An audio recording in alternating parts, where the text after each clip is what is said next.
जहानाबाद में जनसुराज पार्टी के सूत्रधार प्रशांत किशोर ने प्रबुद्ध जन संवाद कार्यक्रम के दौरान बीजेपी और उसके सहयोगियों पर तीखे हमले किए।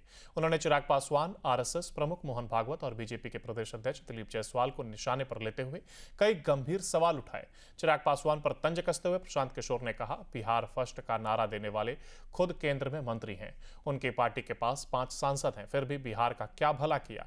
इसका जवाब बिहार की जनता मांग रही है। तो वहीं आरएसएस प्रमुख मोहन भागवत के नेताओं को 75 वर्ष की उम्र के बाद रिटायर करने की टिप्पणी पर प्रतिक्रिया देते हुए प्रशांत किशोर ने कहा कि यह बयान जनता को भ्रमित करने की एक कोशिश है। उन्होंने व्यंग्यात्मक लहजे में कहा, अगर इस विचार में वास्तव में गंभीरता होती तो चुनाव से पहले ही इस पर कोई स्पष्ट घोषणा होती। अब जबकि नरेंद्र मोदी सत्ता में लौट चुके हैं तो मोहन भागवत के कहने से वे पद नहीं छोड़ने वाले। इसके अलावा उन्होंने कई अन्य मुद्दों पर भी हमला बोला।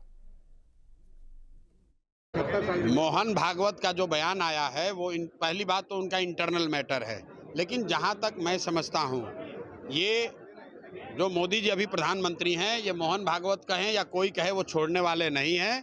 इस भ्रम में मत रहिए। ये लोगों को बरगलाने फुसलाने का एक मामला है।